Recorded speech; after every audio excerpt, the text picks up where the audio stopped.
जी sir, एक बार देख लीजिए वहाँ सही है ना, एक बार देख लीजिए सही है ना। स्टॉप नहीं किए क्या? स्टॉप कर दिए तो फिर दोबारा, हालांकि फिर लगा चालू कर दिए।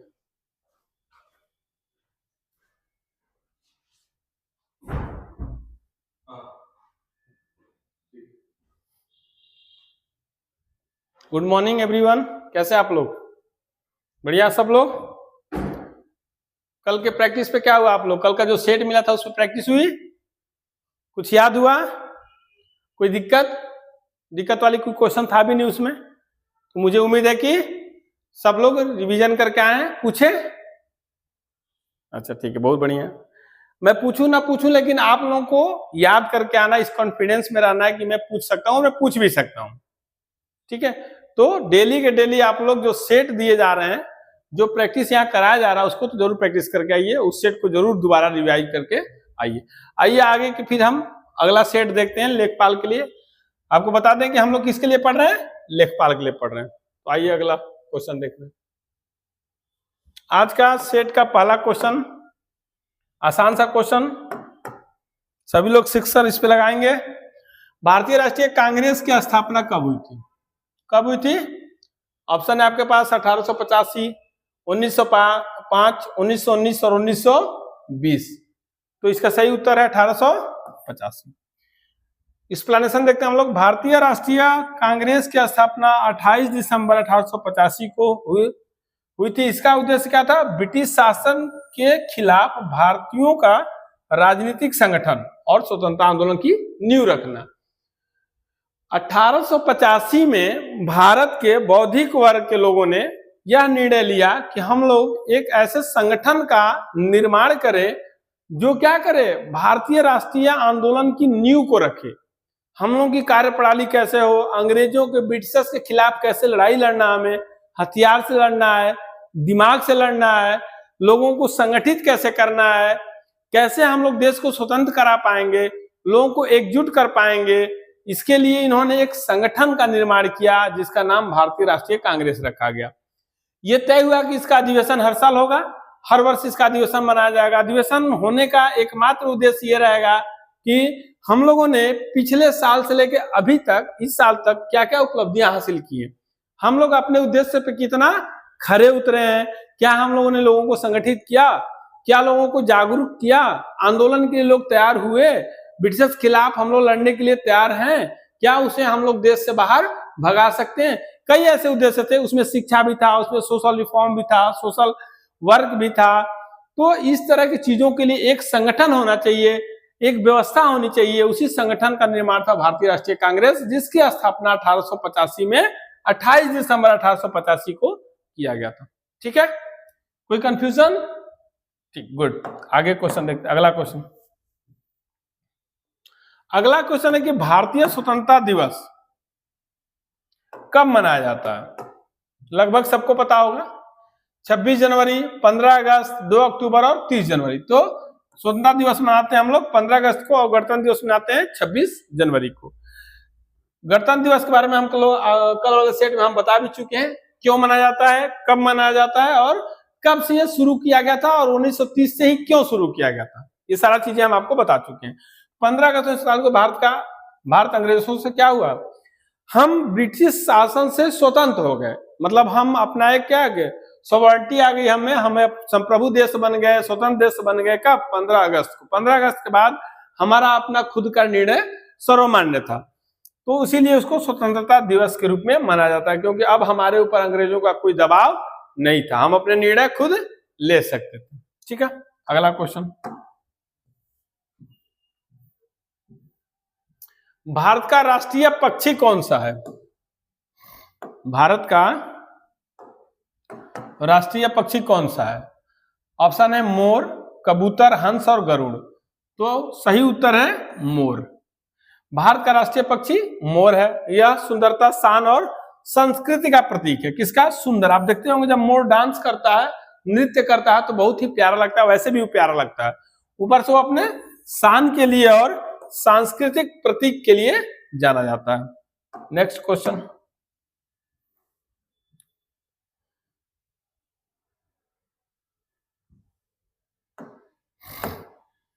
ये इंपॉर्टेंट क्वेश्चन है और बहुत ही इंपॉर्टेंट क्वेश्चन है, जरूर आप लोग याद करिएगा। पंचायती राज व्यवस्था भारत में कब से शुरू हुई?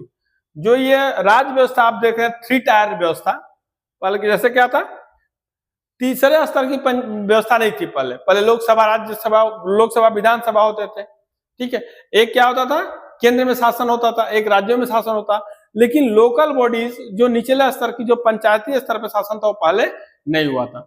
तो हमारे जो पॉलिटिशियन है, हमारे देश के शुभचिंतक, उनको लगा कि केंद्र पे तो एक शासन करने वाली बॉडी है, राज्य पे भी एक शासन करने वाली बॉडी है, लेकिन राज्य के सबसे निम्नतर स्तर पे, गांवों में, पंचायतों में ऐसी कोई बॉडी, स्वतंत्र बॉडी नहीं है जो शासन कर पा रही है और जो वहां के मुद्दे को सही तरीके से राज्य या केंद्र तक पहुंचा पा रही है।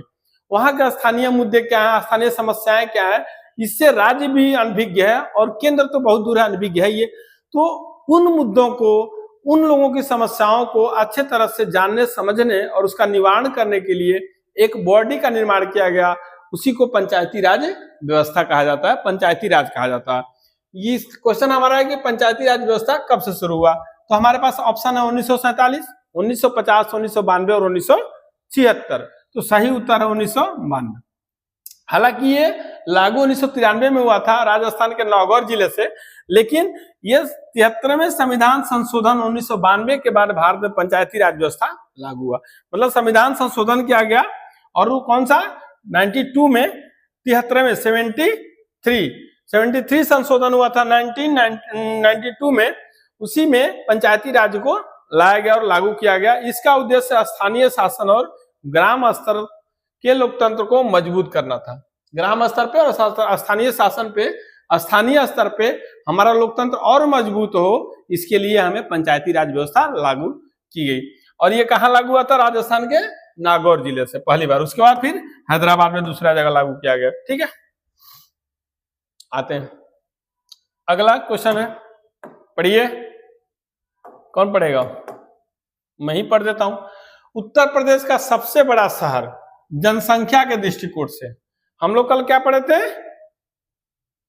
क्षेत्रफल के दृष्टिकोण से भारत का पढ़े थे। कौन सा राज्य? ये स्पेशली उत्तर प्रदेश का, कि उत्तर प्रदेश का सबसे बड़ा शहर कौन सा है, और वो भी किसमें, एरिया के हिसाब से नहीं, जनसंख्या के हिसाब से, डेंसिटी के हिसाब से। ऑप्शन है लखनऊ, कानपुर, प्रयागराज और गाजियाबाद। तो कौन है? कानपुर। कानपुर उत्तर प्रदेश का सबसे अधिक आबादी वाला शहर है और यह औद्योगिक केंद्र भी कहा जाता है इसे।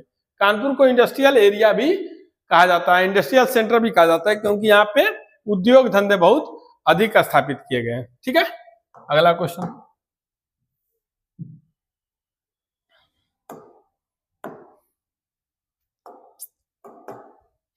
भारत का राष्ट्रीय नदी कौन सी है? नेशनल रिवर कौन सा है? ऑप्शन है गंगा, यमुना, गोदावरी और ब्रह्मपुत्र। तो सही उत्तर है गंगा नदी। गंगा नदी को भारत का नेशनल रिवर घोषित किया गया है। पवित्रता के हिसाब से भी, प्रसिद्धि के हिसाब से भी, लंबाई के हिसाब से भी, और अपने एरिया में लोगों को जीविका के हिसाब से भी देखेंगे तो गंगा नदी का बहुत महत्वपूर्ण योगदान है। गंगा नदी भारत की पवित्र नदी है। ठीक है, राष्ट्रीय नदी भी है। यह धार्मिक, सांस्कृतिक और आर्थिक दृष्टि से भी बहुत अधिक महत्वपूर्ण है। Next question.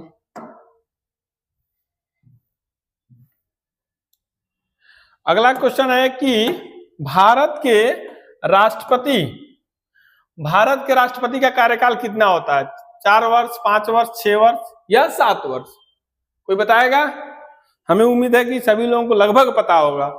तो भारत के राष्ट्रपति का कार्यकाल कितना होता है? 5 वर्ष होता है। सही उत्तर है बी, 5 वर्ष। भारत के राष्ट्रपति का कार्यकाल 5 साल होता है। वे संविधान के अनुसार भारत के सर्वोच्च क्या है? संवैधानिक पद पे रहते हैं, या संवैधानिक पद है उनका। अगला क्वेश्चन।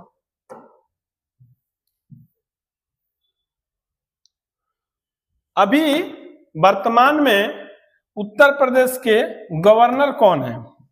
राज्यपाल। उत्तर प्रदेश का राज्यपाल कौन है, या उत्तर प्रदेश के गवर्नर कौन है? ऑप्शन है आपके पास योगी आदित्यनाथ, अजय कुमार, आनंदीबेन पटेल और राम नाईक।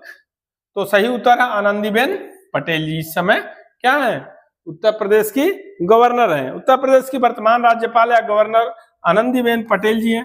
राज्यपाल राज्य के संवैधानिक प्रमुख होता है। ठीक है, अगला क्वेश्चन,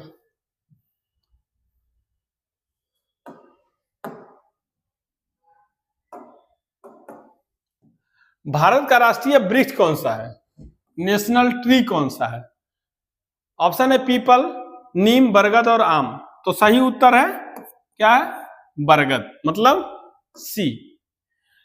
बरगद वृक्ष भारत का राष्ट्रीय वृक्ष है। यह लंबा जीवन, स्थायित्व और शक्ति का प्रतीक है। आप जानते हैं कि ऑक्सीजन इसमें भी, नीम और बरगद में काफी ऑक्सीजन मिलते हैं। इसके बाद छायादार भी बहुत होता है ये, और बहुत लंबे समय तक इसकी आयु भी होती है। ठीक है, अगला क्वेश्चन,